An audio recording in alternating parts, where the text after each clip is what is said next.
Hey guys, what's going on? Welcome along to Arsenal Fan TV, and today I'm going to be looking ahead towards this Sunday's fixture away at Anfield against Liverpool.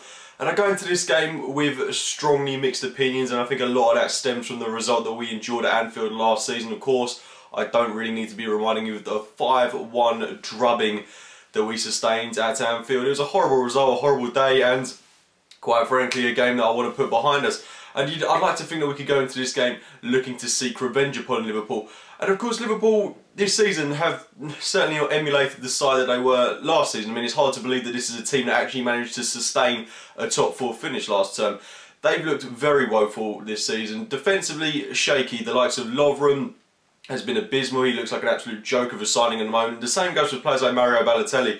Up top, Liverpool have got absolutely nothing going for them with probably their most productive player being Ricky Lambert or Raheem Sterling. And Sterling is incredibly inconsistent, and Lambert, quite frankly, doesn't have the pace that maybe is required in the Premier League. But nonetheless, I think, in all fairness, at this current moment in time, he is probably their best fit striker. And of course, Balotelli isn't even available for this game as he's serving a 1-game suspension.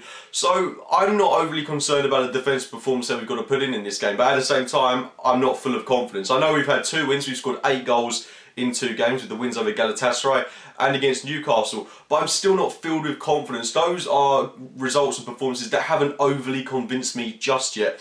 I know it's 2 wins in a row, we have scored 8 goals, we've conceded 2. It does look fairly good at the moment, but you've got to remember that is probably one of the worst Galatasaray sides that we could have played, arguably the worst in the Champions League. As well as that, there was a Newcastle team that were without their most crucial player in Sissoko, so I'm not counting my chickens just yet. But I mean, this would be a big statement if we were to beat Liverpool. Of course, we do go into this game with quite a lot of injuries under our belt, which is of course very frustrating, as this is a game where we're going to need all of our players at their peak. I think Ramsey's out for this one. I don't think he's going to be back till the end of December, possibly early January. Theo Walcott on the plus side, he's a player that could possibly return for this game, but a big injury worry that is concerning me most is Oxlade-Chamberlain, who hasn't practiced with the team this week, and he's going to be undergoing a test this Saturday, and hopefully he'll be past fit, because apart from Alexis Sanchez, I think it's fair to say that he's been one of our key and standout players this season. I think it's really important that he's fit for this game, and hopefully he'll be a pivotal figure. It is hard trying to predict the Arsenal lineup at this moment in time, but just briefly looking at Liverpool once more, in the Premier League this season they haven't been immaculate by no means, and they go into this game on the back of a 3-0 defeat that they sustained at Old Trafford last weekend, which is of course a poor result for them, and they looked absolute dire in that game. They had a lot of chances throughout, but they didn't take them. Sterling wasn't clinical when he had to be, and Rodgers' men just looked poor throughout the course of the game.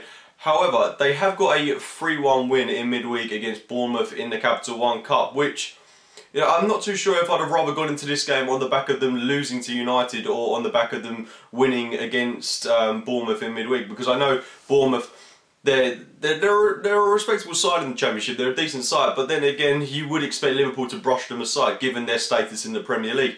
So I don't think there are any quibbles over that. But then again, if they'd have lost to United and we'd have gone on to play them, then I can't help but feel they'd be looking to bounce back very quickly from that. And now I can't help but feel that they're going to be going into this game looking to build on momentum. But I still think we've got a side that can be fielded that is capable of beating this Liverpool outfit. They've looked poor this season, real poor. And I don't think defensively we've got too much to be concerned about. I mean, I'm assuming we'll line up with a partnership with Callum Chambers and Per Mertesacker, which, without Laurent Koscielny, it could be a little bit edgy, but we've coped with him in the past couple of games without him. But like I said, they were against lesser opposition. I would hope that we're able to deal with whatever Liverpool have got going for the forward. I mean, in the United game, they lined up without a striker. Raheem Sterling seemed to play as the lone kind of striker, which evidently didn't really work too well for them. But he does get into good positions. He arguably is their most dangerous player. I mean, other players I think we've got to watch throughout the course of the game are Markovic, etc. All these exciting, young, prosperous players, fast players as well, that can cause our defence problems at times, because that's something we've really struggled to cope with in recent weeks. Fast, pacey players. And I'd hope that Mertesacker, Chambers, etc. can live up to the pressure that is going to be on them in this game. Another player that a lot of people might not be too concerned about, but I certainly think is a danger man on Liverpool's behalf. Certainly Emre Can. I think he's a big physical presence. Given that we've got Matthew Flamini in midfield who's going to play in this game, he is certainly someone that could be overrun by Emre Can. I think he's a fantastic player. As we saw in that game against Chelsea, I thought he was a pivotal figure in that game. Got a goal, and he can be a big game player when it comes to doing it. And at Liverpool, I guarantee you, they will rise to the occasion in this game. They will play good football, especially at their own ground. It's going to be a big game. I'm not expecting an easy test. Probably also worth mentioning that Liverpool are yet to score from a set piece this season, but you could probably bet your mortgage that they're going to get one this Sunday afternoon. But looking towards my Arsenal lineup, I'm going to go with Szczesny in goal, a back line of Debussy, Chambers, Mertesacker, Kieran Gibbs. In the holding role, Matthew Flamini, and further up the pitch, Santi Cazorla, Oxlade-Chamberlain, and up top, Alexis Sanchez, Olivier Giroud, and Danny Welbeck. And it is that area of the pitch that really excites me going into this game. I certainly think that those players have the potential to expose this shaky Liverpool defence, especially players like Lovren. I think the only player that may stabilise this Liverpool defence at this moment in time is Sakho coming back into their lineup. But I still think, considering he's coming back from injury, there is the potential there to expose this defence and hopefully get a few goals against them. Of course, our defence isn't shimmering at the moment, but I still think that we can outscore them in this game.